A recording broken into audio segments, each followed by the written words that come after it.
A cessação dos dons espirituais é um tema amplamente discutido dentro do cristianismo e refere-se à ideia de que certos dons milagrosos, como o dom de línguas, profecia e curas, cessaram após a era apostólica.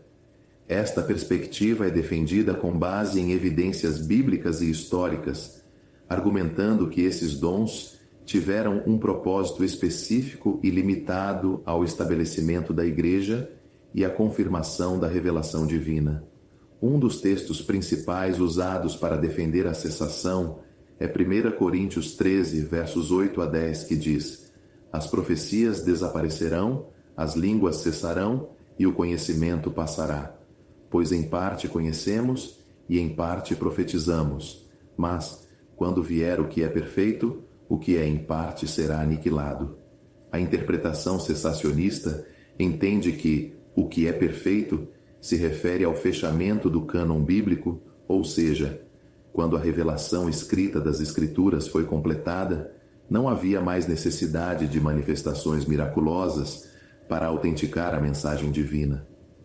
A palavra grega katargeo, traduzida como desaparecer ou aniquilar, é frequentemente usada no Novo Testamento para descrever algo que perde sua função ou validade com o passar do tempo.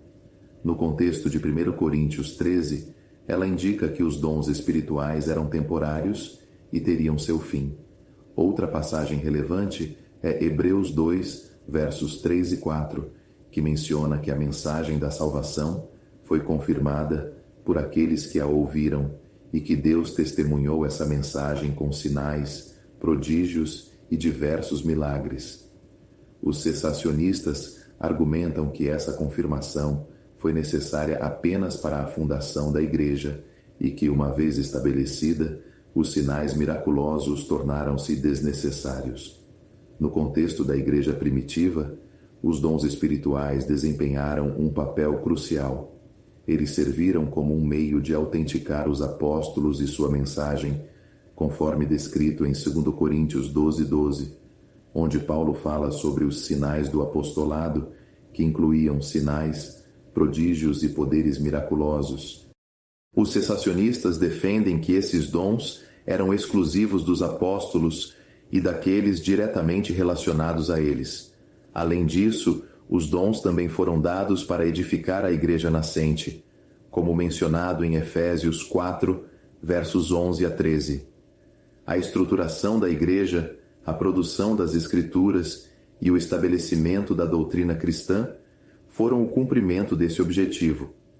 Com a conclusão desse processo, os dons miraculosos teriam cumprido seu propósito e, consequentemente, cessado. A história da Igreja também oferece evidência para a cessação dos dons. Após o primeiro século, há uma notável diminuição nos relatos de manifestações miraculosas entre os cristãos.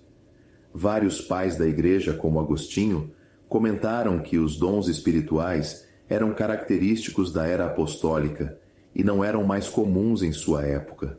Por exemplo, Agostinho, em sua obra A Cidade de Deus, inicialmente declarou que os milagres não eram mais necessários porque as Escrituras haviam sido estabelecidas. Embora ele tenha reconhecido alguns milagres em seu tempo, ele ainda considerava que os dons regulares de línguas e profecia haviam cessado. Os continuacionistas, que acreditam que os dons espirituais continuam até hoje, frequentemente citam passagens como Joel 2, versos 28 e 29, que promete que Deus derramaria seu Espírito sobre toda a carne, e Atos 2, que liga essa profecia ao dia de Pentecostes. No entanto, os cessacionistas argumentam que o cumprimento dessa profecia estava limitado ao período inicial da Igreja, quando o Espírito Santo foi derramado de maneira única. Outro ponto de divergência é o significado de o que é perfeito em 1 Coríntios 13.